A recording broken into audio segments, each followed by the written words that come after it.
Well, it's a great pleasure to have a chance to talk to Krishan Kumar, who I've known intermittently over some years. I always ask first when and where you were born.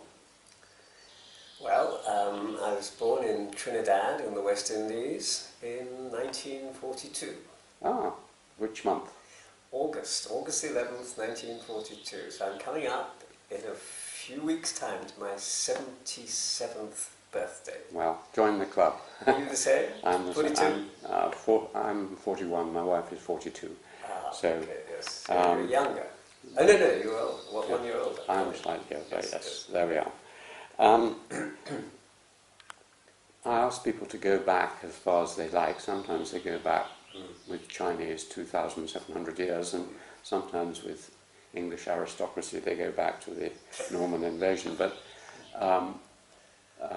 and Marshall Salins went back to about 14 generations rabbi. But usually people were influenced by their grandparents or great-grandparents in some way. So would you like to go back and tell me something about your ancestry on both or either side? Yes.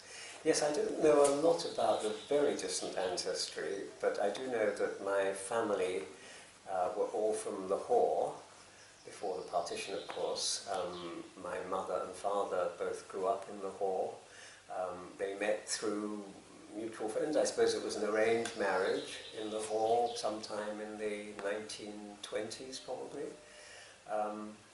But my father's mother really wanted him to be brought up in England. So I think his father died, his father was a banker, I think. His father died relatively young, and his mother brought him to London.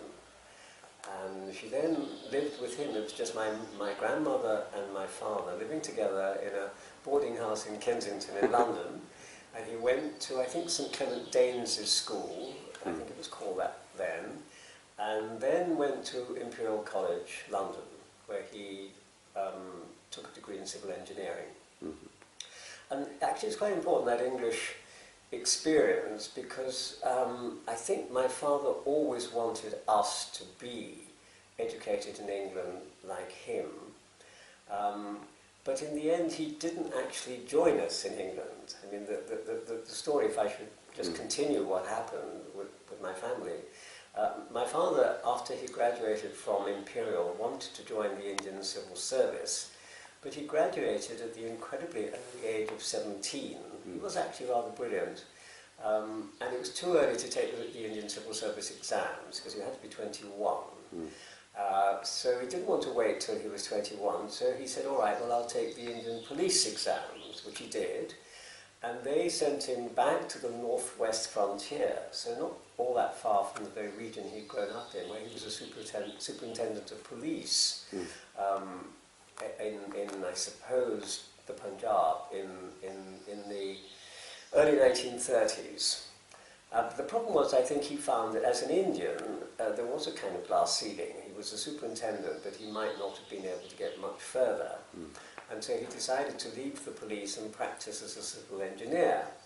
However, there weren't any jobs going really, I think, in the area for him, but he was told about this place called Trinidad, which he didn't know very much about, but he said apparently it was an Indian community in Trinidad, and they needed people to service that community to some extent. And anyway, there were opportunities there for Indians. It was part of the British Empire, and he could travel around. So I suppose one of the things I'm saying is I'm very much a child of empire. My father was able to move around in the way he did easily because he was moving within the British Empire, from India to England, back to India, India to Trinidad. So he decided to try his luck. He chucked up the Indian police force and went to Trinidad without my mother. He just married my mother. He then... Arranged marriage? Yes, I'm pretty certain, although I never really heard the details, but I assume, certainly the families knew each other. And were they Muslim? No, they're both of Hindu background, very much. Brahmin? Of course, at the time of the partition, yes, they were Brahmins. At the time of the partition, of course, they had to get out, the whole family. But I'll perhaps talk a little bit about that in a moment. She stayed in Lahore, and he went to Port of Spain, Trinidad, and very soon got himself a job as, and actually no, while he was waiting, this is an interesting story, while he was waiting for a job, an opening, he opened the first cinema in Port of Spain showing Indian films. And this was a huge success because the Indians there had had no opportunity to see Indian films. You know, the people who'd gone there as indentured labourers in the 19th century and whose ancestors were living there, the kind of Naipaul story that's told in the house of Mr. Biswas, they flocked to the cinema. So he was incredibly popular. He then got a job as the assistant engineer for the Port of Spain City Council, and he became famous because he was the first person who was able to drain a notorious harbourside road called Wrightson Road. It's still there. He built the first dual carriageway in Trinidad, and it was the first road that did not flood. So he became kind of famous, and as a result, people said to him, Ranjit Kumar, you should go into politics. Everybody loves you. You brought films, you brought Indian films to Trinidad, you drained the harbour road. You should go into politics. My mother always thinks that was a disastrous decision on his part. He was persuaded to give up his job and become a politician, which he remained for the rest of his life in Trinidad. Why was it disastrous? Well, because Caribbean politics, as you probably know, is a pretty rough and tumble thing. I think my father was probably brought up as a teetotaler, but you can't be a teetotaler in Trinidadian politics. You've got to join them in the rum shops. You've really got to drink. And I think the drink began to take a toll on him fairly early. At least that's my mother's view. You know, he had to kind of join in with the other politicians and just become popular, to mix in with the ordinary people. You had to drink rum. And so he began to. I mean, I think he managed to keep it under control for quite some time. But that's how he got into politics. And we were all born there. I'm one of 6. My father and mother had 6 children, nicely spaced out between 1 year and 9 months. So, for, you know, she had 6 children in the space of about 10 years. While he was politicking. She actually played quite an important part. She did so. She joined him in Trinidad after about a year or so. And when he went into politics, she played quite an important role because she would go around talking to the women, particularly the women in the interior, the ones who'd been working on the plantations, and tell them about Indian culture, music and stories, and they loved hearing about that. So actually she was quite important in promoting him. He was making speeches on the hustings, and she was talking to the women in the villages. So he did get elected and was a popular figure. He kind of led the opposition in Trinidad because later on the so-called People's National Party under Eric Williams took over. It became in effect a single-party state once Trinidad became independent in 1960. Everybody else was in opposition, so my father spent most of his life in opposition, not in government. But the story takes a turn that after the Second World War, so we were born in the Second World War, we didn't see very much action because Trinidad was an American base. There was a big naval base in Port of Spain, so we used to see the American soldiers rolling around, and they often came to the house rather drunkenly demanding rum, and my father used to have a revolver to kind of wave them away. But I do remember these Americans turning up and saying rather arrogantly, can we have some drinks? Because there was a woman next door, it was kind of brothel next door, and I think they got the house wrong and they would knock them out or expecting to be treated well, and my father would shoo them away. But after the war, my mother had been desperate to see her own family back in India again, and of course the partitions, this was 1948, the great partitions that occurred, her family had to abandon. You know the story so well, I'm sure. They abandoned everything in Lahore. They had a really nice big house, which they just got out of in time, and they got those trains across to Delhi. They ended up in New Delhi. But they had to leave everything behind. Her father was a doctor. He converted to homeopathy. He'd been educated. He went to, I think, he did his medical degree. You said your father was a doctor? I'm sorry, my grandfather, my mother's father. My maternal grandfather was a doctor who trained in England, got his degree, I think, at Edinburgh. But then he he had a kind of conversion to homeopathy, and so he began to practice as a homeopathic doctor in Delhi. Perhaps he probably started in Lahore, I'm not sure, but once he arrived in Delhi, and he established a very, very influential and big practice, which has continued. His son has continued that tradition of homeopathy, and it was very well known. I mean, the president of India was one of his patients. So he re-established the family in New Delhi. And my mother wanted to see them with all the horrors that had taken place. I don't think as far as I know, none of the family was killed in the partition riots, but I didn't really establish what exactly happened. Certainly, her father and his immediate family were able to get to Delhi and re-establish the family. So she said, we must go. My father couldn't come with us because he was very much involved at that time in the independence movement in Trinidad, which was gaining steam in the late 40s. So he said, well, you take the children and spend a couple of years there and then come back and join me.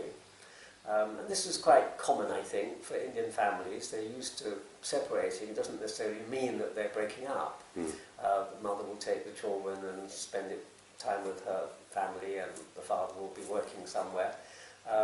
So it didn't seem strange that that would happen. I think we were too young to think about the fact that we were not going with my father, just with my mother.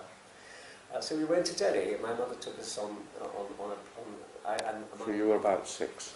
Yes, I was about 5 or 6 at that point, and we took one of those ships, wonderful ships, from Trinidad to London.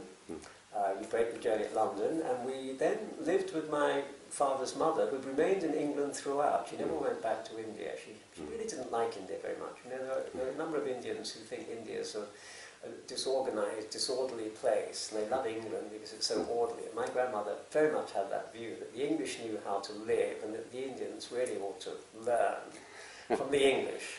She had a very strong view of that kind. So she stayed in England. So we arrived in London. My grandmother had a house in Camden Town. We lived with her for about 4 months while we were waiting for the next ship to take us to Bombay. And 4 months later, we sailed. I still remember that trip. You know, where you go through the Suez Canal and you come out into the Indian Ocean. It's a wonderful experience. 3 weeks on ship. I wasn't very good at being on sea. I was sick quite often, but I still have an incredibly strong memory of that journey, particularly the last part, sailing into Bombay. We arrived in Bombay. I don't know whether you've ever done that trip yourself by boat, but it is one of those classic P&O. I've done it from the other way around. You have? I see, yes. So we went on one of the P&O ships to India, and we then arrived in Delhi and lived for about 2.5 years with my grandfather, which were among the happiest years of my life. I just still remember how wonderful it was. We had a kind of compound, which was a big compound. There were cousins, there were aunts, lots of servants, of course. And as children, we could do anything we liked. I went to an English public school in Delhi called St. Columba's, which apparently was run, I think, by Jesuits, probably. But it was an incredibly good school. Of course, it was English language, but we learned Hindi compulsory. I think that was made compulsory in all the schools in India after independence. Everybody had to teach Hindi. So I did learn Hindi for a couple of years, well enough to make friends and talk in Hindi, all of which vanished very quickly after I left India. But for a couple of years, I did learn the language. I think I also got a better education there than I would have done in England at that age, at a primary school or at a prep school, because the standards were very, very high. And when we eventually did arrive in England, I found myself quite a bit ahead of many of my peers in the schools, at that level anyway, because of the education that we got at this Indian school. But anyway, after 2.5 years, my mother thought it was time to go back. My grandfather, interestingly, said, look, you shouldn't go back. I think he was already aware that things were not working out terribly well between my mother and father. We had very little sense of what might be happening at the parental level. But my grandfather said, look, why should you go back? The children are here, you're here, he can come and join you whenever he likes. When he's finished with his politicking in Trinidad, he'll come back. But stay here, we have a big house, the children are at school, why go back? But my mother had this very strong sense that it was her husband's duty to bring us up. and it shouldn't be her father who was doing it. It should be her husband, that he had a duty and that we should go back and join him. So she said to her father, I'm sorry, we'll go back to Trinidad. And we were on our way back, and again you stop off at London before you change ships to go back. And I don't know what the actual story is at that point, but I do know what the upshot was, which was that my father said, look, don't come back to Trinidad. I want to send the children to school in England anyway, so what's the point of bringing them here and then sending them all the way back? Why don't you wait in London, and I'll come and join you as soon as Trinidad has achieved its independence, or as soon as it's... So we've moved location to eradicate noise, and we were at the point where you didn't know why, but for some reason your parents decided you should stay in London. Yes, that's absolutely right. I think what the reason became clearer many, many years later, at least to the children, which was that they were in fact, they were slowly separating, and that my father had actually begun to have another relationship in Trinidad while we were away.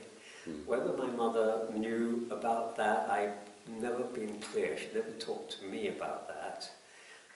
But she certainly heard after a number of years that there was another woman involved, and in fact that I think he had already had another child by her. So at that point it became, I think within about 4 or 5 years. But she did accept the argument that it was silly to go back to Trinidad if we were going to be sent to school in England. So she accepted the view that we should stay. So we again moved back in with my grandmother, my paternal grandmother, in this case, my father's mother, who had now bought a house in sort of Kentish town, Prince of Wales Road, London. I still remember it. One of these nice, narrow Victorian houses. And we lived with her for about, I think, a year or so. We went to the local primary school. I think what's amazing to me now is the fact that there was my mother, who was still only in her 30s, I suppose, and there were 6 young children, and she was bringing us up single-handed, which she did actually for the rest of her life. I mean, my father, to cut the story short at this point, my father never actually rejoined us. He never came. She realized after a number of years, I think, that he was not coming. I mean, what was so interesting was that he kept up the kind of sense of the marriage. They never divorced formally. But I think under Trinidadian law, you were allowed to legitimately live with another woman, and the children were legitimate and had all the rights and so forth of legitimacy. So it didn't affect their lives in Trinidad. My mother and father were not legally separated. Well, maybe there was some kind of legal separation, but there was no formal divorce. And she never remarried and never seemed to have any intention or desire to remarry. So she devoted herself basically to bringing up these 6 young children. The wonder is that we didn't all become juvenile delinquents, I think, spreading around London. But I think we are Indian, well, both our Trinidadian and our Indian education background, I think, really helped us. The schools in Port of Spain were very good, the ones we went to. I was only there, I suppose, for a year or two. And above all, the schools in India. Both my sisters and boys went to very good schools in Delhi. And we had a really good foundation, I think, in English language and in mathematics, things of that kind. So when we arrived in London, and I was at that time, I suppose, just short of 9 years old, and I went to the local primary school, and I found I could do the subjects pretty well. So when it came to the 11 plus exam, which I sat, even though I remember I had a temperature turned out of about 101 on the day I sat my 11 plus exam, but I passed it. And did well enough to go to the grammar school, the local grammar school, a school called William Ellis in North London. And so did all my brothers. We all went through the same system. So I think we were lucky in a way that our Indian education had prepared us quite well for English schools, because of course it was part of the English educational system that we'd been through in India as well. And also your mother's character. Tell me a little more about her. She was obviously a very capable and... Yes, I think it was a bit of a shock for my mother to be left on her own, because she'd grown up in a very protective family. They were well-to-do, well-established. There were kind of servants everywhere. She was brought up learning to read and play music. She went to a women's college. There was a college in Lahore called Lady Irving's College, I think, which is actually quite a well-known sort of liberal arts college for women. And she graduated, I think, formally with a BA in English.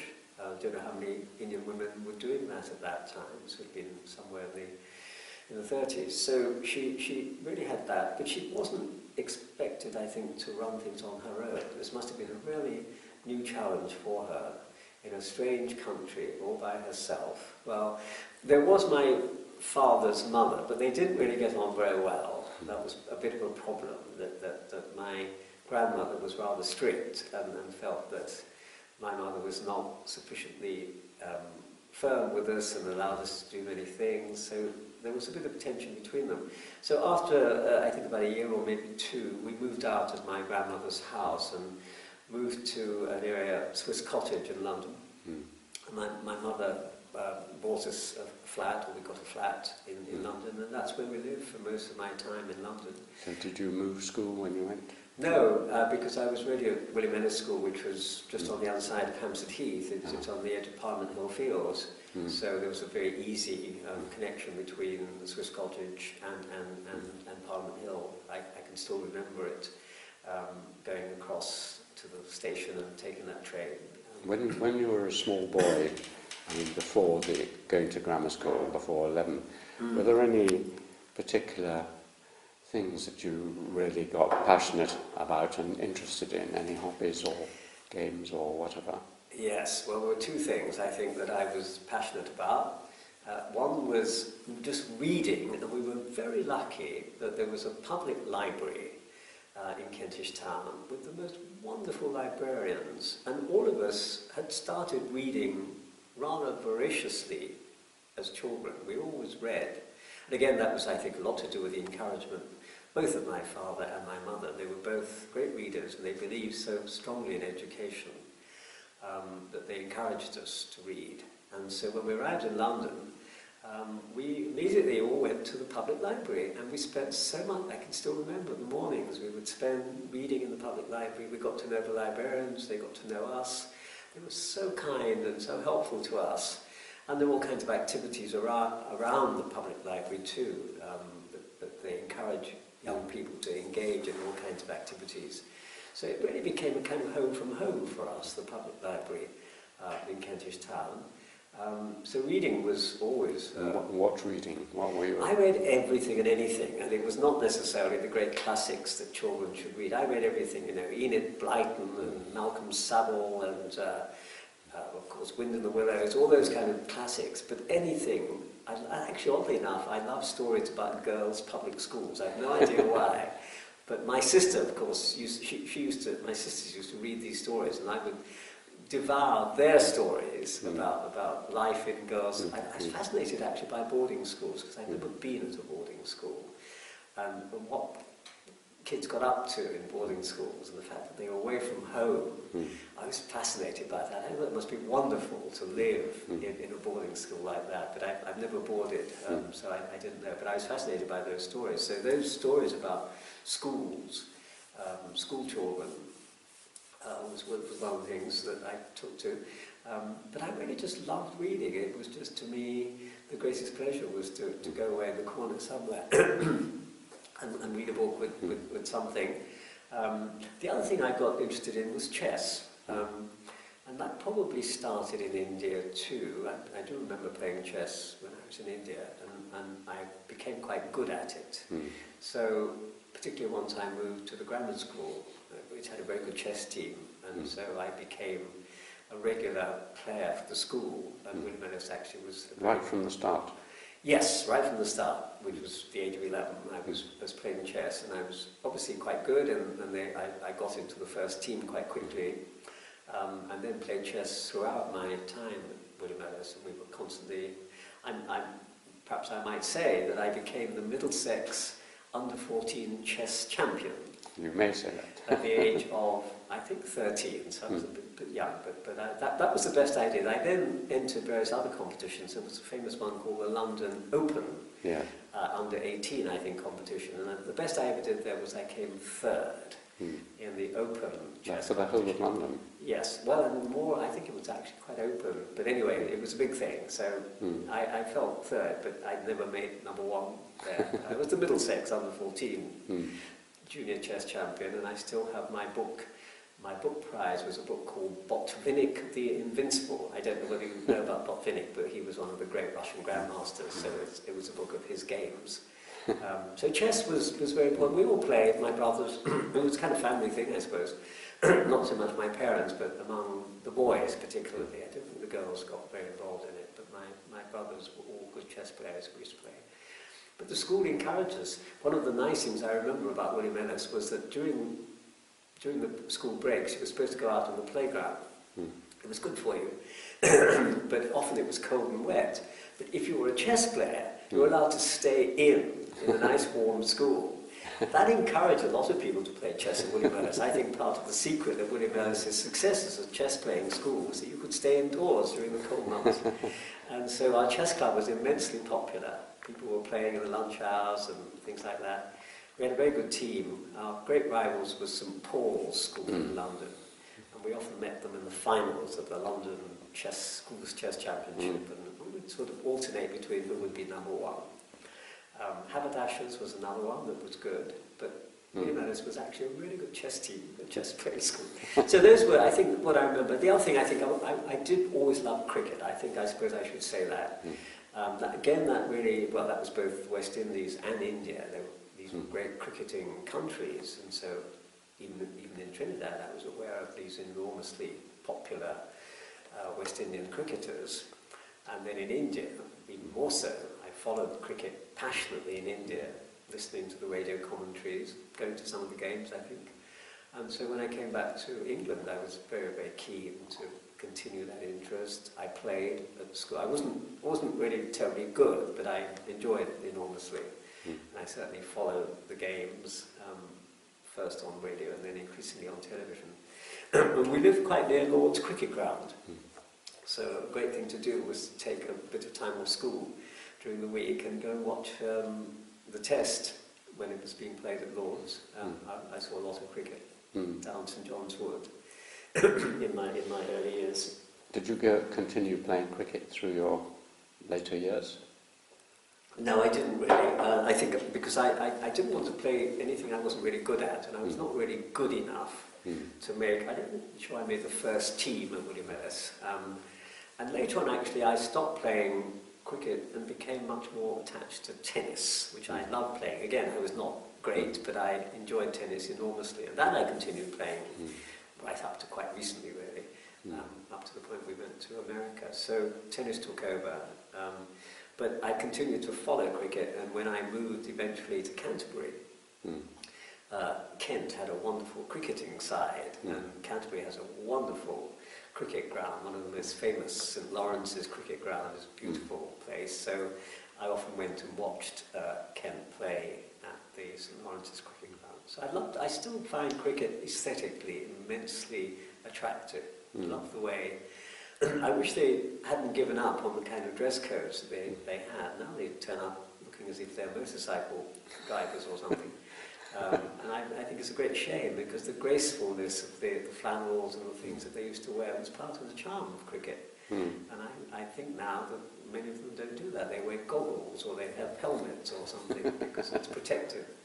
But it takes away some of the charm, as far as I'm concerned, of the game. Having moved to America, of course, I had to more or less give up on cricket. Can we just talk about religion? Because if you were a Christian around the age of 14, you go through confirmation and or sometimes a sort of religious spurt. And so I often ask people that around puberty, as it were, whether they became religious or whatever, but your trajectory would be very different. Can you sketch in what it was like to be a Hindu?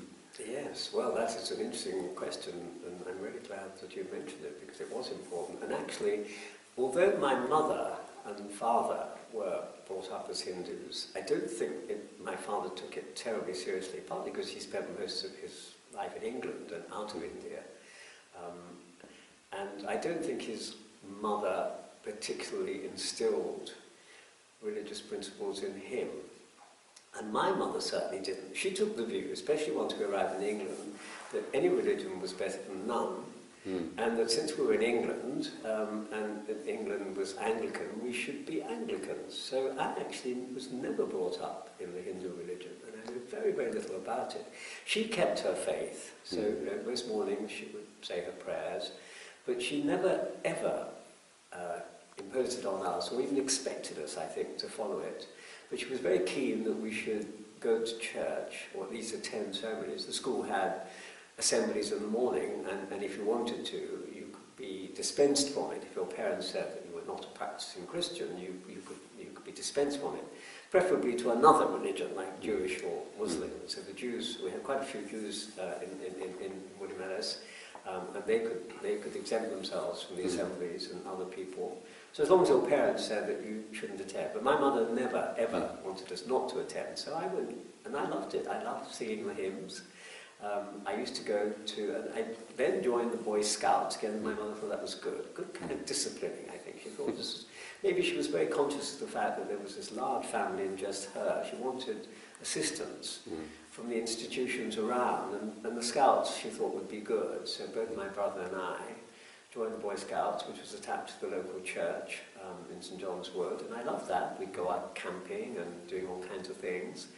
And of course there were services attached to that, which I liked. I then began, I think, almost on my own initiative, I began to go to Sunday school. I'm not sure that my mother said I should, but she certainly encouraged it. So again, that was a really quite important experience, because I really enjoyed those Sunday school sessions, reading the Bible. I turned out to be a good reader.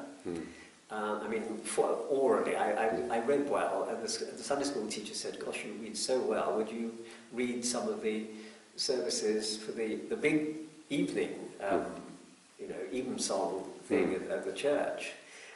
Which of course was rather flattering at the age of 12 or something to be asked to read out to the assembled congregation. But I did do it a few times, and that was, I suppose that was a kind of confidence booster, the fact that I was selected to read to the assembled congregation in the church, to the elders, not just to my peers in the Sunday school.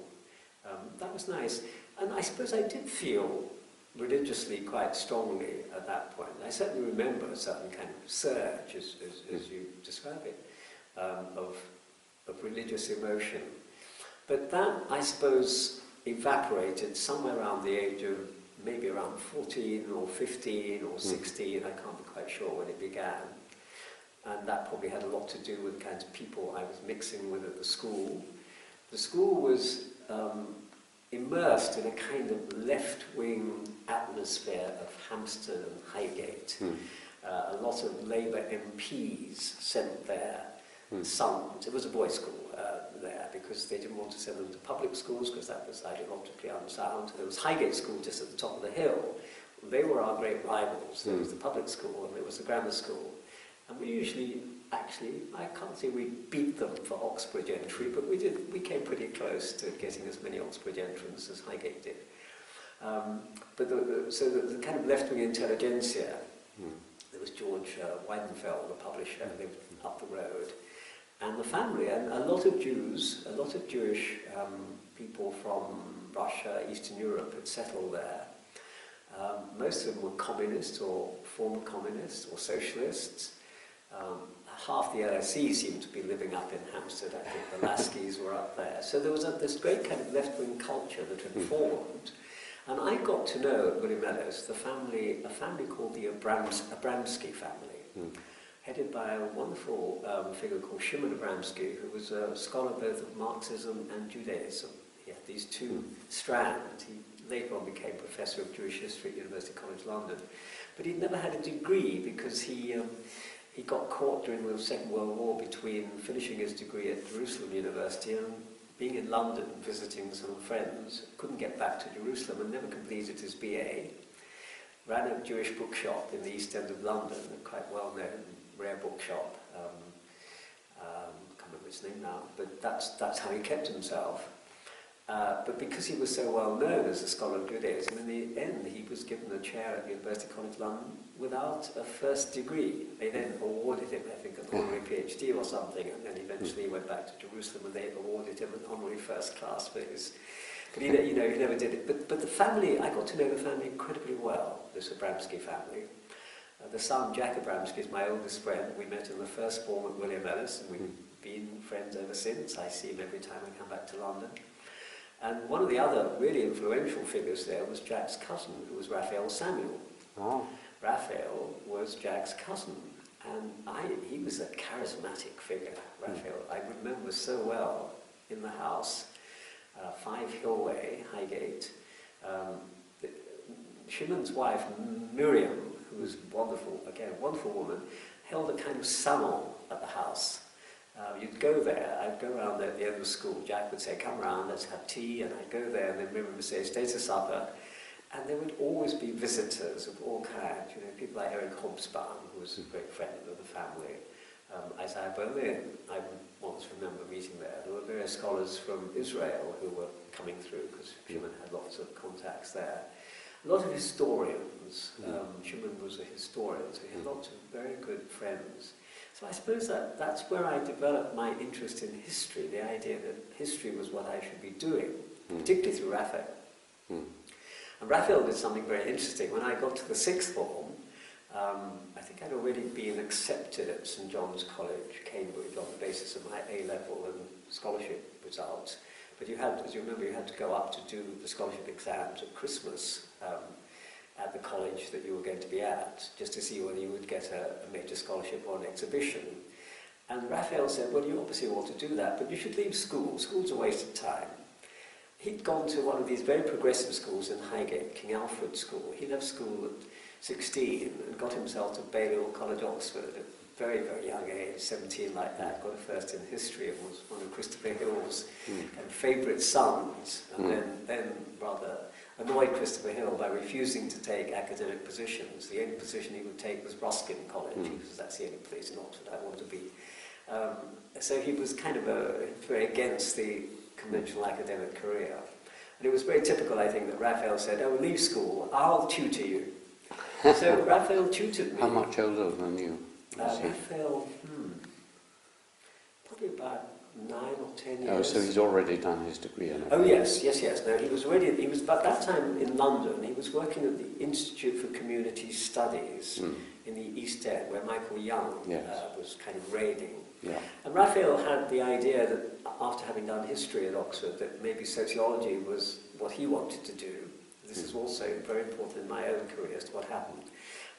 Raphael spent a year doing sociology and then decided it was a complete waste of time and that history was really where it was at. So he'd gone back to being a historian, a social historian, but really just managing by teaching at Ruskin, a couple of days a week, more or less living like a bohemian. He bought himself a house in Spitalfields and was living there.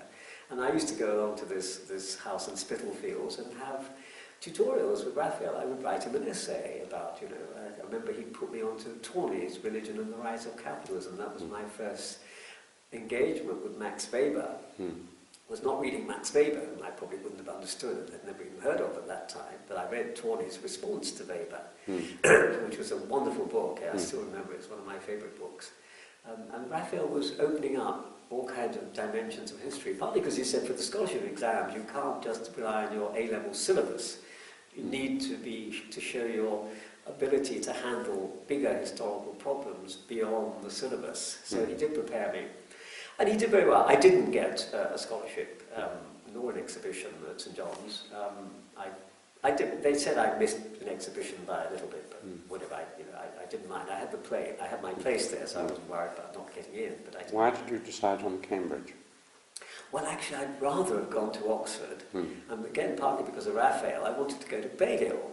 That was the history college. Yes. But unfortunately, Oxford had admissions much later.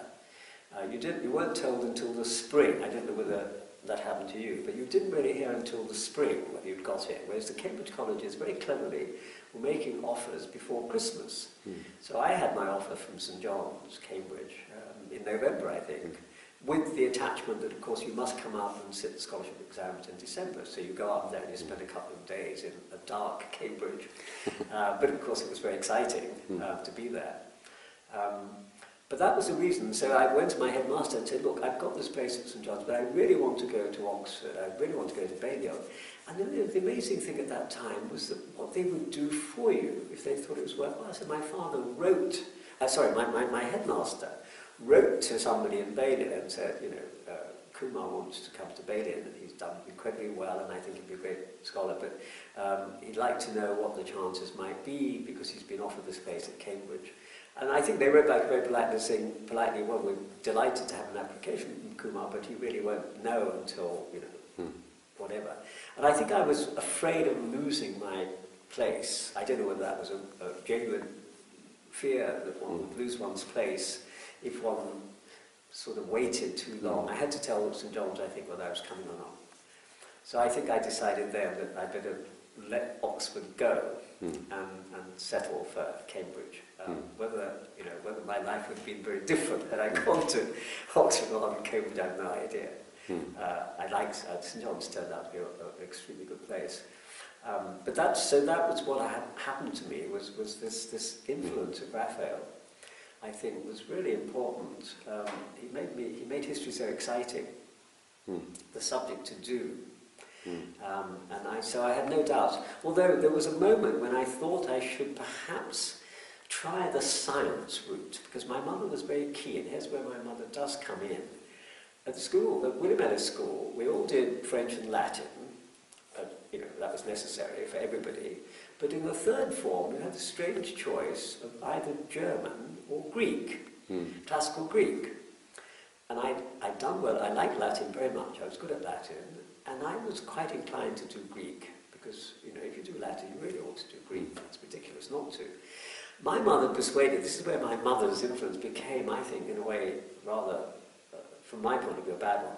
She said, well, look, you've done Latin, and you'll probably be a scientist. My father was a scientist, a civil engineer. I think she hoped I would do something scientific. So she said German would be a much better language. Why should you do classical Greek? German was the language of science, and I think many people felt that in the 50s and 60s, before Russian became the idea that you should be learning Russian. So I allowed myself to be persuaded to opt for German rather than Greek, and I regretted it for the whole of my life, because you never really you don't teach yourself ancient Greek in your spare time, whereas you can pick up a modern language anywhere, anytime. And I never did. I did 3 years of German. I did it up to O-level. I got the basis of the grammar and some vocabulary, and I'm very glad, of course, to have it. But I just so much wish I had done ancient Greek, because so many of the concepts that I deal in now in the social sciences are Greek-based. They use Greek terminology, and if you don't know the words, if you don't know the etymology of some of these words, you don't really understand what the concepts mean. So I find myself struggling. I go to the dictionaries. At least I've mastered the Greek alphabet, so I can actually read the thing, even though I don't know what it means, but I can look it up in a dictionary and see what a little in Scott or something like that, and find out what it means. But I just wish I had done classical Greek to complement my Latin, because I continued to do. I got to the sixth form, and I actually started doing a science sixth. I really thought I should be a scientist, so I opted to do physics and chemistry and pure and applied maths, which was the combination you did in the sixth form as a scientist. And I realized, thank goodness, after maybe just a couple of months, that this was not for me. Partly because my mathematics wasn't really good enough, and if you're going to be a scientist, you really have to be strong in maths. I was quite good at physics and chemistry, but I didn't have the strong base in mathematics, so I quickly decided that was a mistake. And I chose instead to do Latin, history, and English for my A-level subjects. And I was so glad. I've always felt what a great choice, decision. I don't know how one thinks about this, thinking back. Did I spend days agonizing over this choice, or did I just say, oh well, I don't want to do science, I'm going to do the arts, I'm going to do history, Latin and English. All I know is I just did it, and I don't think I even discussed it. Maybe I talked to my mother about it, I don't know whether she tried to dissuade me or not. She was very good, actually, about not pressurizing any of us. We were all allowed to follow our own bent. The one thing that she was keen on was that we should continue in education. There was never any question that we should all go to university, and that was the way to do it. So she always supported us, absolutely. But she didn't try and press us or push us in any particular direction. My father was still writing letters saying, I'd love one of them to be a civil engineer, and we all just, threw the letter into the wastepaper basket. He kept up, actually, in correspondence with my mother all the rest of their lives, even though they'd never met again. There was the monthly letter, and there was a certain amount of allowance. He did send an allowance, but my mother was very uncertain whether that would be secure, so she got herself a job at the Indian High Commission. Again, this was a family thing. Her father in Delhi was very well known, and through various contacts, they offered her a position at the Indian High Commission, and she worked there until she retired at the age of 60. So after the first few years of settling us in schools and things like that in London, she took a job at the Indian High Commission and worked there for the rest of her life, her working life. Let's have one more phase and then we'll have a break, which is St John's as an undergraduate. Highlights and lowlights. Yes. Well, I found Cambridge a wonderful place to be. Luckily, there were friends. This is about 1960. Yeah, 61. 61. I matriculated in 1961.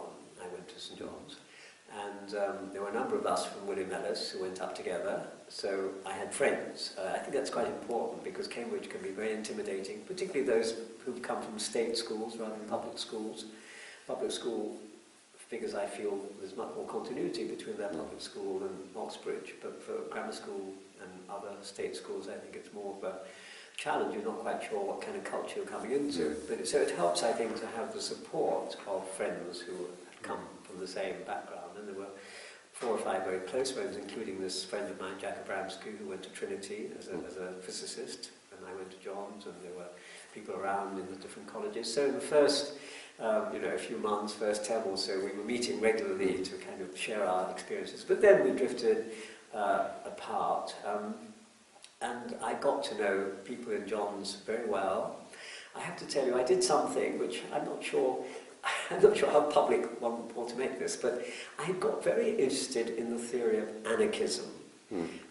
This is a sort of different story, but there was a school teacher at William Ellis whom I got to know extremely well, a man called George Webb. And I read all kinds of things under George's influence, and those led me into a kind of, he would not agree, he would have called it a kind of libertarian direction, but I thought of it as anarchism, so I began to read Kropotkin and Bakunin and Godwin and those kind of people. And when I arrived at St John's, I grandly announced that I was going to found the Cambridge Anarchist Society, which caused a certain consternation in the college. But, typically, as you know, Alan, of course, being part of that whole setup, how tolerant they are, especially in those days, because, when you in the 60s, it was still a very elitist thing to go to somewhere like Cambridge. You were one of, 5% or even less. So you felt privileged, and you felt the confidence of privilege. So I thought nothing of announcing that I was starting the Cambridge Anarchist Society. You had to have a senior member. And my tutor at St John's was the historian Ronald Robinson, historian of empire.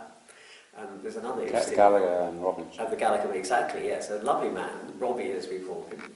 Always liked drinking with the undergraduates at the JCR bar. And he offered... I went to him and said, look, I want to start this thing, this college. And he puffed on his pipe and he said, well, I don't really believe in anarchism and so on. But still, if you want to, okay. So Robbie was the senior tutor, who was the person who was formally kind of the figurehead. I launched the Cambridge Anarchist Group, and the dean of the college, obviously rather alarmed, turned up at our inaugural meeting at one of the rooms in John's. I had quite a large audience. I announced it. I can't remember how you publicise these things, but the formation of the Cambridge Anarchist Society, I said, And the room was full, and I launched into my spiel, why anarchism was important, making it very clear that we were not thinking of bombing King's College Chapel or assassinating the Queen or anything of that kind. It was going to be a purely intellectual society. We were going to discuss anarchist ideas. It was not. This disappointed. I noticed there were some people there who wanted a bit more activism, and we fairly soon discouraged those people from being part of the group because it was meant to be discussion of ideas. But the dean turned up to listen to what I was saying, and then he invited me to tea. And I still remember going to the dean's rooms and jobs, and he sat me down and poured me tea and gave me a slice of tea. He said, I didn't know what to expect. I was rather concerned that the college was harbouring an anarchist and an anarchist society. He said, but I was very reassured by what you had to say, because it was a kind of legalistic argument about the state and things of that kind. I mean, I wrapped it all up in ways that was not, I think, alarming to the dean. So he was perfectly happy from then on to let the society flourish. And for 3 years I was at Cambridge, the Cambridge Anarchist Group, which I understand still exists. I've occasionally talked to undergraduates from Cambridge and said, is there something called the Cambridge Anarchist Group? And they say, oh yes, there is something. And I say, well, actually I founded it. And I met some really interesting people through that group who were interested, who were not politically, who didn't think of themselves as politically active and hated the political parties and didn't want to join the Labour Party and certainly not the Conservative Party, but they were intrigued by the anarchists. So one of my closest friends was the art historian T.J. Clark. I don't know whether you know Clark at all. He's written some wonderful art history books. He was at St John's as well, so he became my closest friend. I mean, he got the best double-starred first, I think, Cambridge has had since the 60s. Tim was just such an extraordinary student. He got a starred first in part 1 and a starred first in part 2. He was just the star of the year. In art history or? He did history, and then he went to the Courtaulds and did his PhD there, and then he became professor of art history, first at Harvard, then at Berkeley. He taught also in England before he went to America, at Leeds. He was professor of art history there. He writes a lot in the London Review of Books. If you ever see the London Review of Books, many of the reviews of the art exhibitions are by T.J. Clark and his wife Anne Wagner. She's American, but they're both back in London now. He's retired from his job at Berkeley. So Tim became a member of the anarchist group. There's another wonderful man called Donald Nicholson Smith who translates a lot of French works. Donald joined us. Some kind of oddballs emerged from different corners of Cambridge, and we all met through the anarchist society. Should I just finish one little story about the anarchist society again? There were some right-wing people who were very upset that Cambridge had an anarchist society.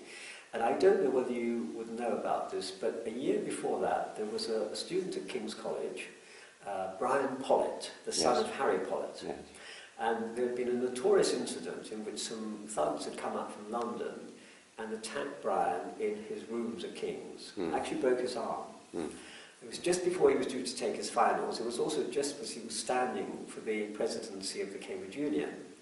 And they somehow thought that by beating him up, or perhaps they had more in mind, they would somehow squash his ambitions. Of course, it worked exactly the opposite. He got the presidency on a sympathy vote, and he couldn't write, but he dictated his answers, and he got his first in economics. So they didn't struggle. But that was the background to what happened to me, that there was clearly a group of people in Cambridge who were in touch with some rather unsavoury people, probably in London, against what they saw as the rise of the left in universities like Oxford and Cambridge. So the foundation of the anarchist society, which made it to the Sunday Times. Friends of mine in England, in London, said, we hear that there is this thing called the Anarchist Society. The Sunday Times had some kind of stringer at Cambridge, and they were reporting back all the incidents that happened, and so they ran a column on the fact that Cambridge University now had an anarchist society, and they played around with it. But what happened was that I was invited by a group of students from Magdalen College, Magdalen Cambridge that is, to meet them for a drink before the inaugural meeting of the society. They met me in a pub up the Trumpington Road, just opposite Magdalen. There was a big pub there on the corner. And as we were there, they were very friendly and said, "You're really interested in anarchism, we're really looking forward to this." As we left the pub, when we were walking into the back courtyard of the pub, and it's rather dark, I was then leapt upon, bundled into the back of a Land Rover, blindfolded, and driven out into the Cambridge countryside by these guys. And it was a kidnapping. I was kidnapped. Amazing. To stop, they wanted to stop, and then apparently what they had done, they then put a note under the door where we were going to have our first meeting saying, Kumar was doing the whole thing for a joke. He'd had a bet that if he could get more than 10 people at the first meeting, he'd get £10. The whole thing is not serious. And they were hoping to destroy the society at birth by this. And some people apparently did leave the meeting thinking, oh well, this Kumar is playing tricks with us. They left. But a hardcore did not. They thought this was a trick. They thought that they were being deceived. So they stayed in the room till midnight. I was driven out into the Cambridge countryside, and they said, look, don't worry, we're not going to hurt you. And they didn't explain what they were doing it for. They just said, just keep quiet. And they took me out of the Land Rover and just took off the blindfold, and they tied my hands and said, look, you're only a mile or two away from Cambridge, it's all fine, it's all just a joke. And they left me there in the middle of Cambridge. I knocked on a farmhouse nearby and I said, look, you know, this is what's happened, and could you possibly give me a lift back? And they said, yes, of course we will, and you are actually something like 15 miles away. I couldn't see the city from where I was. So they drove me back to Cambridge. I went to my meeting, and the amazing thing was that there were still people sitting there, and I explained to them what had happened.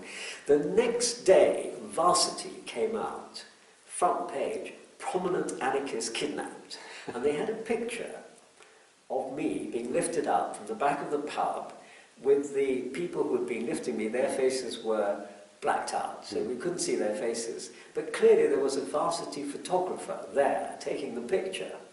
And it turned out the whole thing had been cooked up in the offices of Varsity by a notorious right-wing person who I actually knew. He was a fellow historian called Andrew Medlicott. And Andrew was the editor of Varsity. And his father was a Conservative MP, Sir something Medlicott. And Andrew, whom I knew and liked, and we got on very well, and he knew me, but he thought they should teach these left-wingers a lesson.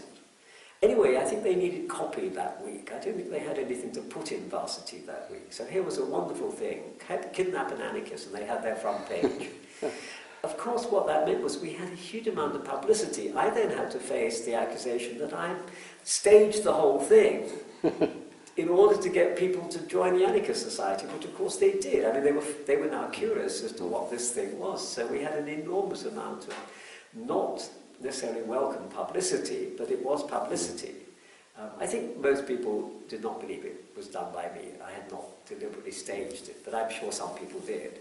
Anyway, the proctors were very able to track down pretty quickly. I said who the people were from Magdalen. They went to see them. They were forced, you know, this very Cambridge thing, it was kept out of the hands of the police. The police were not involved at all. It was entirely a university affair.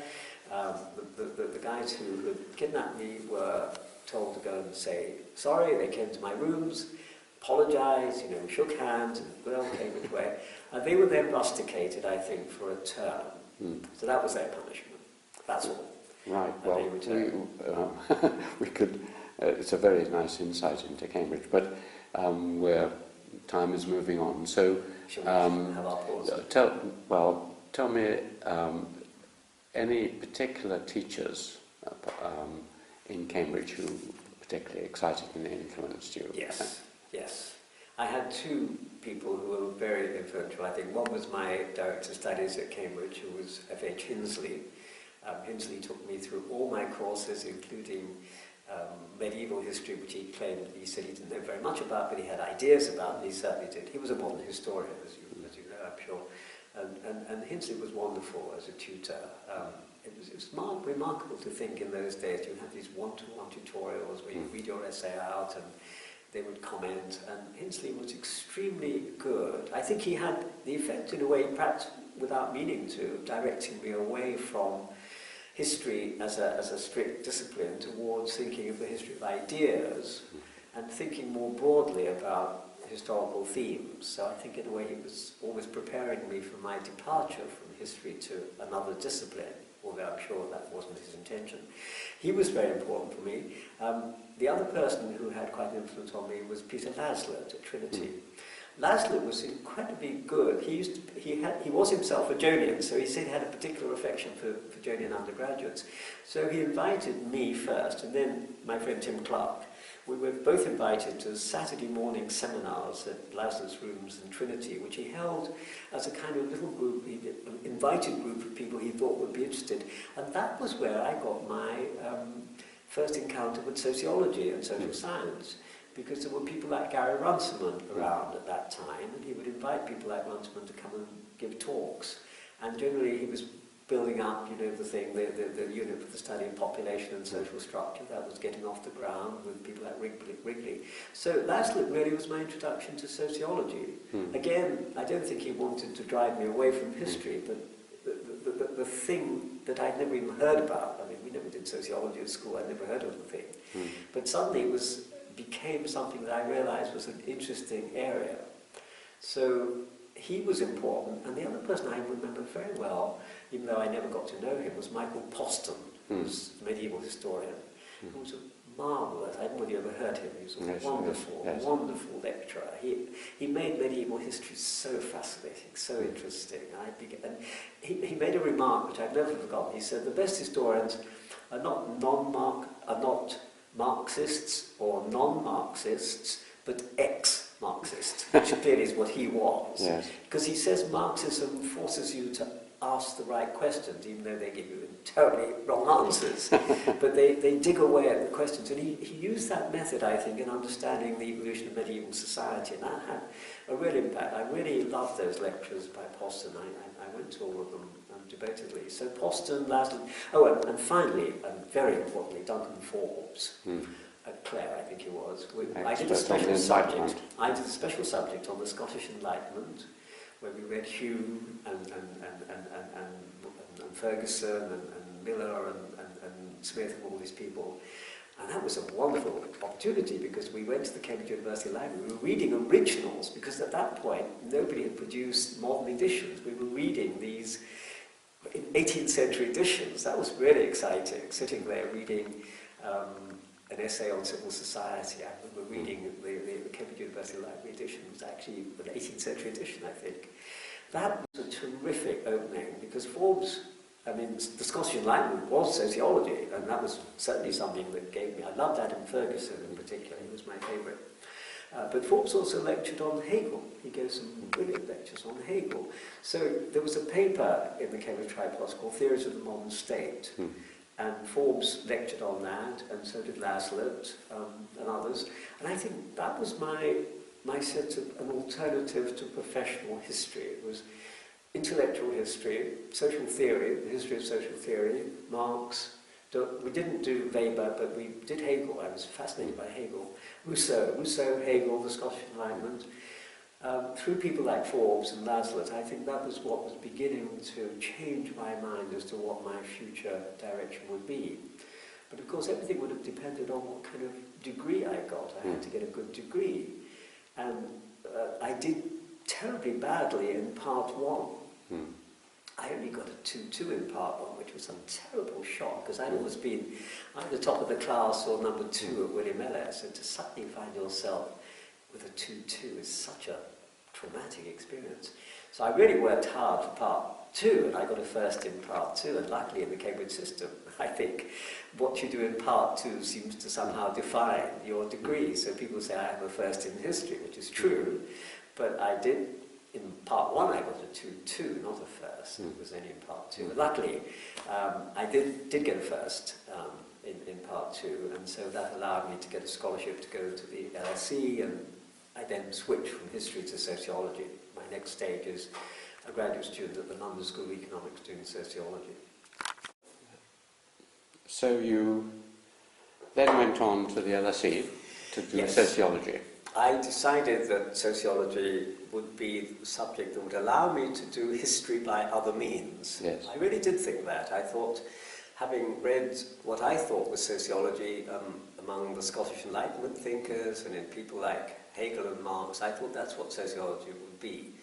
And I was crushingly disappointed to discover that sociology was actually not that. It was dominated by the Americans, particularly, by talk of Parsons and people like that. And I arrived at the LSE and started studying sociology and couldn't believe that it was the way it seemed to be presented, so unhistorical. It seemed to be so vacuous in so many ways. I was thoroughly disappointed. And this reminded me of what Raphael Samuels had said to me, which was, you might try it. I consulted Raphael before I went to the LSE. I said, I'm thinking of switching to sociology. And he said, look, I tried it and I didn't like it. I don't want to stop you, but I think you'll find... And I remember the very first day I went to the LSE, I happened to bump into him on the tube in London. And I was just about to go to the LSE. And he said, he smiled, he said, as he left the tube, he said, see you back in history. As if to say, yes, go on, try it, but you'll find exactly like me. It will be very disappointing, and the history is a much better discipline. You can do whatever kind of sociology you want under the guise of history.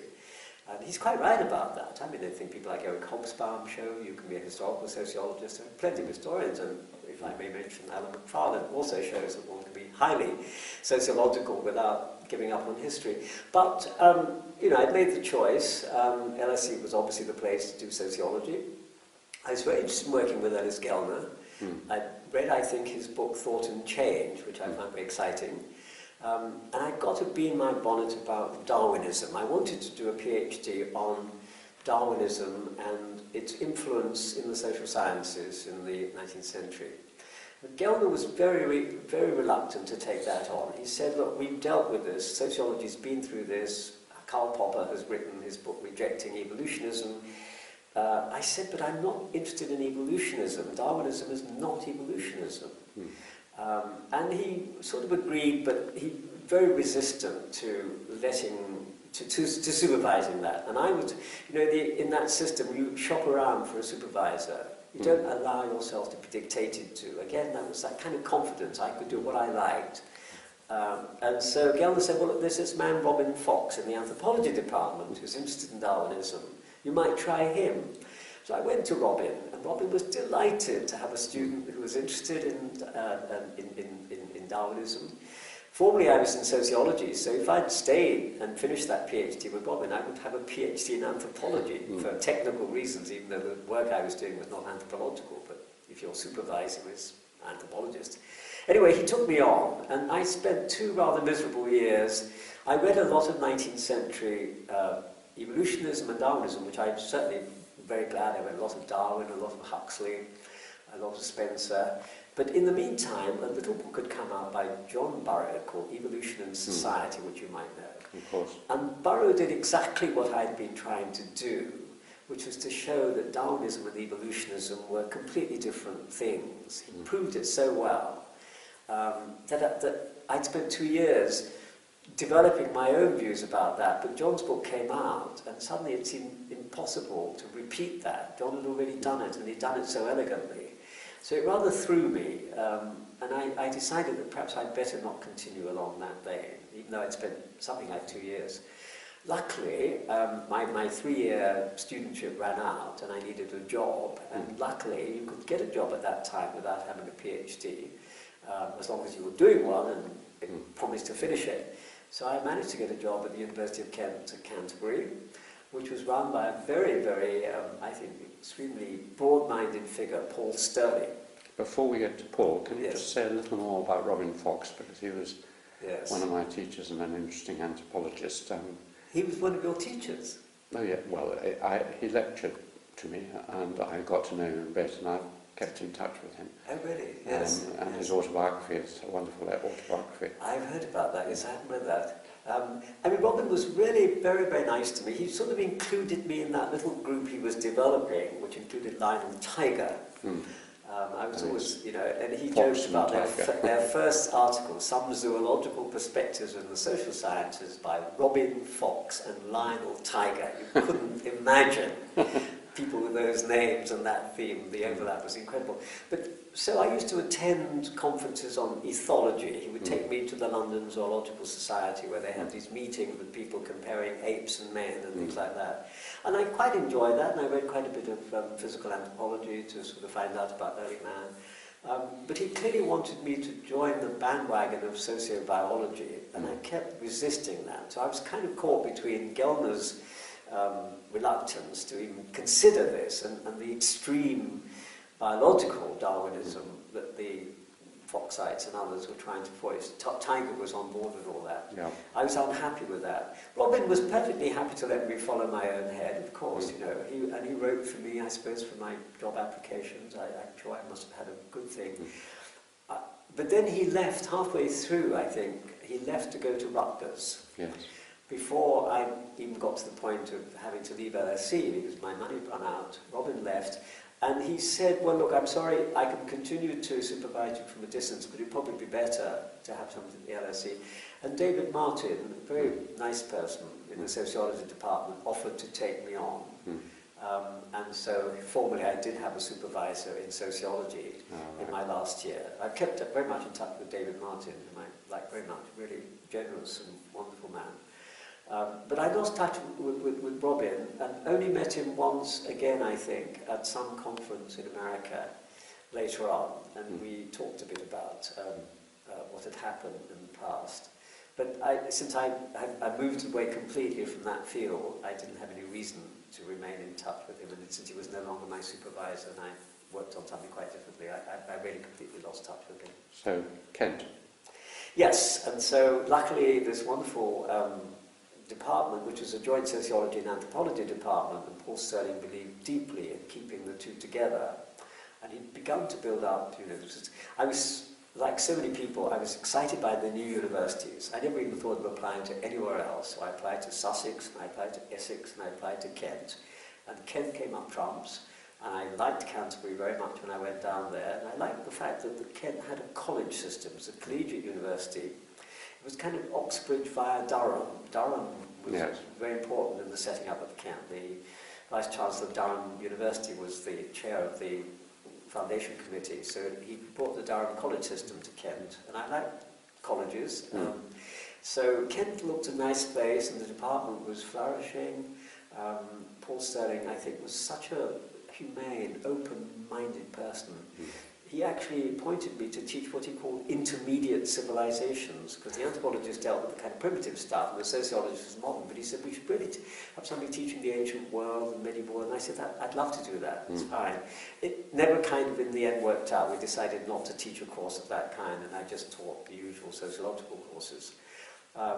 But it was a really good group of people that were brought together there, many of them formerly Oxford or Cambridge historians. John Davis, of course. John was there. A man called Neville Colclough, who was also both, these were both Oxford historians. Both Mediterraneanists. Yes, and then later on the ecological anthropologist joined us. Roy Allen. Roy Allen, yes, he became a big figure. So it was a good anthropologist group. They specialised in the Mediterranean and Greece and southern Italy. And then there was Frank Parkin, who was an extremely lively figure. Well, we'll talk about him afterwards, because I've just read his book. Oh, really? Kipper. Oh, Criminal's Tribe, yes, I know all about that. And then Frank went to Oxford on a one-year thing, and then he subsequently went to Magdalen as a fellow. So we lost Frank, but we had Frank Furedi was there. There was a man called Ray Powell, very good urban sociologist. It was a great place to be. I really enjoyed Kent. I stayed there for 20 years. I was in Canterbury from 1967 when I was appointed, which was only 3 years after the university had come into being, till 1996, so we're talking about 25 or so. I spent a long time in Canterbury. And I think I never expected to. I thought I would probably, like most of us, I thought I'd go there for a couple of years and then probably go back to London, which is where life was. But London was only an hour and a half away on the train anyway, so it was very easy to go up from Canterbury to London. I wasn't losing touch with my London friends and my family up there. So Canterbury was just a lovely spot. It was halfway between London and the continent. We could get onto the hovercraft and have lunch in Boulogne and Dover and then pop over to Paris. It was Canterbury was in a beautiful position to escape to the continent if we wanted to. So I had no reason to move. I had various offers. I'd got to know Bernard Crick very well at the LSE. He was one of the teachers I particularly liked. And we got on very, very well. And I knew Bernard the whole of his life. I mean, he died just a few years ago, but we kept in touch. He even came down to Virginia a couple of times when I was there. And we just got on very well, and I liked his work, and he seemed to appreciate what I was doing. I remember writing an essay on revolution, which I wrote for Ralph Miliband, who was this kind of Marxist. And Ralph obviously didn't like it because I took a very anti-Marxist view, and I was very influenced by Hannah Arendt at that point. And he didn't exactly mark it down, but he made it seem as if he was very unhappy with it. So I just gave it to Bernard. I said, you know, I'm upset by what Miliband seems to think about this. What do you think? And he read it, and he said he really loved it. My first publication was a review essay of Hannah Arendt's book on revolution for government and opposition, which Bernard Crick was one of the founders of that journal. My very first academic publication was owing to Bernard Crick. He then commissioned my first book, which was a book on revolution, which was a series of documents, kind of mixture of history and theory, and an introduction by me. It was a series for Weidenfeld and Nicholson that Bernard Crick was editing. So he invited me to contribute that, and I started that when I was at the LSE and finished it just after I got to Kent. My first book, 1971, Revolution, the Theory and Practice of a European Idea, is my first book. So we've more or less got to the point where you're now free to pursue your own writing and books. And at this point I ask people, if they, in that game of going to a desert island, we're going to be marooned on a desert island. Yes. And we're allowed to take 3 of their own works, articles or books. Yes. Which one day someone would come and discover these were their works. In other words, they thought they were the most interesting. Could you choose 3 and explain why and what they're about? Of my own works? Of your own works. Yes, okay. Well, I think my first full-scale book, which was also the thing I submitted actually to the University of Kent for my PhD, because by that time I couldn't submit it to London because I'd left LSE, and I would have had to formally re-register, and it was just ridiculous. But as a lecturer, I was able to submit a manuscript for a PhD to the University of Kent, and I did. I wrote a book called Prophecy and Progress, and this was a study of the idea of post-industrial society. So I'd completely switched to that. And I published that with Alan Lane, the Penguin Press, and then it went into a Penguin. So I had, you know, it was wonderful to have this first book in Penguin, a nice, cheap thing. It sells much better when it's in that format, and it did do very well.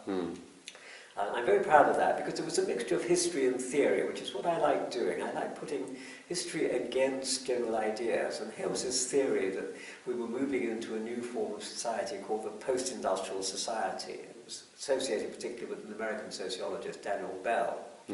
And I thought he got it all wrong, partly because he got wrong what industrial society was. He thought it was all over, we were moving into a new phase. And I went back to the 19th century to look at the history of industrialism, partly through the eyes of some of the thinkers like Marx and Saint-Simon and Comte and people like that, to show that what Bell was arguing didn't really happen until the 20th century. You know, most societies remained, as you know perfectly well, agrarian until the First World War. I mean, in France, I think, the majority of the population was still living in the countryside as late as 1945. So there was a kind of abbreviation of the history of industrialism, is what I argue. That they got the history wrong, and as a result, the idea that we could be so quickly moving into a new phase made no sense. We were, if you like, at the climax of industrialism, but we were certainly not beyond it. There were still vast sectors of the world that barely got in on the act, and capitalism was a system that was global. So the book argued against, I hope courteously, against Bell's argument, using 19th century history as the foil, mainly, and mixing this with the commentary of people like Marx and Tocqueville and others on the emerging industrial society. And I'm very satisfied with that mixture of history and theory, because I think that's where my strength lies. And this is what allowed me to continue, in a sense, to do history by other means. I'm now a sociologist. You're defined by your final degree, so I can't be in anything other than the sociology department. No historian, no history department would appoint me. But I love history, and so I was able to continue to do history via a certain form of social theory. And the first book, Prophecy and Progress, shows that. The next book I think I enjoyed, which came out of that, because the last part of that book was talking about future societies and what might be. And I actually wrote a little bit about utopias in the very last chapter of that book, suggesting that there was a lot to be got from utopian writers. And so I think it was my friend Ray Parr said, well, why didn't you actually do a book about utopias? And so I embarked in the 1980s, spent about 8 or 9 years reading up as much as I could the history of utopian thought, and wrote my book, Utopias and Anti-Utopian Modern Times. That's the second book I think I'd like to have on this desert island, because I really enjoyed the work, and I think I had something to say about utopias and utopianism. Again, mainly as a history of ideas. I started with the Greeks and I worked through to the present. It was a very enjoyable thing. So that would be my second book. And then I think the third book would probably be a book called The Making of English National Identity. I suppose this was my coming to terms with England, my sense of what Englishness was or is. I've always been interested in the idea of Englishness. It goes back a long way, I suppose, from my initial encounters with England. What is it to be English? And my own relations to England, how do I see myself? My only culture is English, my only language is English, but I'm not born in England, I'm not bred in England, so, well, I may be bred, I suppose, in England. But so I always had a kind of curious relationship, where do I stand in relation to England? So English culture was always fascinating to me, I used to read a lot about that. So this book traces the idea of Englishness from early times, mostly debates with people who seem to want to talk about English nationalism at incredibly early periods, like there was Patrick Wormald who wanted to decide what happened with King Alfred, and then there were people who find the 14th century, the birth of English nationalism with Chaucer, or it's the Elizabethans, or it's the 18th century, and I said this is anachronistic, there is no English nationalism at this time. It's really the earliest is the late 19th century, and if anything, it's only just coming into its own now with Brexit. This came out in 2003, so it's before Brexit. But I was anticipating, I think, already there were the signs of a certain developing English nationalism in the early 2000s, which I was able to talk about. But the book is mostly historical. It's mostly an engagement with ideas about Englishness from the medieval period up to the present. And I'm very happy with that, and I think the book has had quite an impact. I've seen many references to it in the current literature about English national identity. I'm flattered by the extent to which people refer to that book, so I'm very pleased with that one. That's my third, I suppose, isn't it? Am I allowed fourth? Tell us something about your imperialism book. My empires. Empires, yeah. Yes, but I would love to include, if I'm allowed a fourth, I yes. think on the desert island, sometimes Royal Company would say, okay, you can have one more. I would love to include my empires book, because after, and following on again, because my argument about England was that Englishness was so related to empire, that the English had been an imperial people since the Middle Ages. You know, they conquered the Welsh, and they nearly conquered the Irish, they nearly conquered the Scots, and they forced them in the 18th century. But the English are an imperial people. That's partly my argument, that they didn't, nationalism is too small for the English. Their vision is much larger. They rule the world, in effect. And so, having done that with the English, I just at that point met my wife, Katya Makarovna, from Russia. And we began talking about the similar experiences of the Russian and the English as imperial people, because she said, we feel exactly the same thing. We had this empire. First it was the Tsarist Empire, then it was the Soviet Empire. We've lost that. We have no idea who we are. Russia is not a nation. It's never thought of itself as a nation. That's for other people. That's a puny thing. And I felt so much that Englishness was similar, that these were countries that had had great empires and had lost these empires and were, you know, the classic phrase, looking for a new role and fishing around. Trying the European Union, well, that didn't work. The Commonwealth seemed to be a bit grubby, that wasn't working out too well. So there was a real uncertainty about English national identity. So I said, I'm going to look at other empires to see if it's true of the imperial peoples of, say, the Ottoman Empire, the Habsburg Empire, So I took 5 empires, the British, the French, the Habsburgs, the Ottomans and the Russians, and compared them from the point of view of the ruling peoples. I wasn't interested very much in what was going on as kind of at the bottom level. What did the people who ran the empires think they were doing? What was their idea of their mission in the world? What was their way of justifying to themselves? And one of the commonalities, I think, is the suppression of their own national identity. It was part of how you manage a diverse entity like an empire. You cannot bang the national drum because that's counterproductive. And I think the English knew that very well. I think the Russians did. The French were the ones who perhaps tried hardest, but even there it wasn't imposing a kind of French nationalism on the rest of the world. I think imperial peoples, my favourite are the Habsburgs. I've always loved the Habsburg Empire. There's something really lovable about the Habsburgs. So I wrote about the Spanish Habsburgs as well as the Austrian Habsburgs. And I think they are the most imperial people in the sense that they understood that you do not, they hated German nationalism, they loathed it, they put it down wherever they could, which of course they paid the price for. But I think that's the way empires work. And so my last book, Visions of Empire, How 5 Imperial Regimes Shape the World, is the thing I'm still very much involved with. I'm doing another little book on empires. I'm now trying to expand it to non-Western empires, to include the Chinese and the Mughals and the Arabic empires. I think it's important to extend that. I'm interested in the concept of Eurasianism and empire, and this is what brought me into Chris's kind of research group at the moment, looking at Eurasia and seeing the extent of the interconnections between empires. So that would be my 4th of my favourite books. I've got 2 final, small, very personal questions which you don't need to answer, and they're rather cheeky in a way.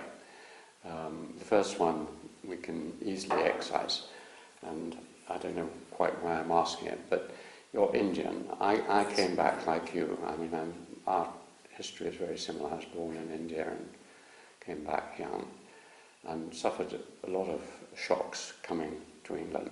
But at least I was white. So the question really is, when you had the kidnapping incident and you were at Cambridge, or at any other point earlier on, did you suffer any racial discrimination? You know, I don't think, certainly not consciously, I was not aware of it. I suppose I grew up in relatively protected environments, you know, the Hampton Highgate milieu and then somewhere like Cambridge. I'm sure there must have been reactions to me as an Indian, particularly at that time in the 50s and 60s, although there weren't so many Indians around at that time. Most of them were students or something of that kind, so there wasn't the kind of mass phenomenon that they developed later on. And maybe that made it easier too, but I was certainly I was not aware at any time of discrimination on the grounds of my race. But I just wonder whether I was protecting myself. I sometimes wonder whether I was deceiving myself in not seeing it when it was there. Friends of mine might have different responses to that question. They might say, well, you didn't actually realise, or something of that kind. But I was not conscious of it. And I think partly it was because I didn't want to be. I think I felt so much part of England and wanted to be so much part of England. I actually wrote an essay called something on growing out of English culture. I was invited by Bhikkhu Parekh to write an essay where we were all expressing our views about our relation to England. And I talked about this kind of unconscious acceptance of Englishness until I began to realise my first truly Indian friend was at Cambridge. I didn't know any Indians. We grew up in an environment where all my friends were English. So I had no reason to think very much of myself as an Indian. At Cambridge, for the first time, I met Indians who'd all come from St. Stephen's School and those very high, elite public schools in India. They all came. And I still have very good friends. One of them is a politician, Mani Shankar Iyer, was a very good friend of mine at Cambridge. So that was the first time I became aware of Indians. At that point, of course, so I then began to think of myself more as somebody who was both inside and outside English culture. I suppose the fudge is to say you're British but not English. But I think it is a bit of a fudge. I don't feel British particularly. If I feel anything, I do feel that English culture is the only culture I have. But I do also feel a certain distance, and I suppose moving to America made that even stronger. I don't have to worry any longer about whether I'm accepted as English in England, because I don't live in England. I'm in America, I'm kind of Asian American or some peculiar ethnic designation that they have. I don't worry about that kind of thing anymore, but perhaps growing up in England, I was more concerned to be accepted, and perhaps as a result, shut my eyes maybe to some of the things that were going on and some of the responses to me. But I have to say that I was never conscious of a sense of discrimination. So I suppose it would have affected me. Yeah, well, that's encouraging. It reminds me, when you mentioned America, that you've spent the last 20 years or so in America, which we haven't touched on at all, sadly. But that often happens with these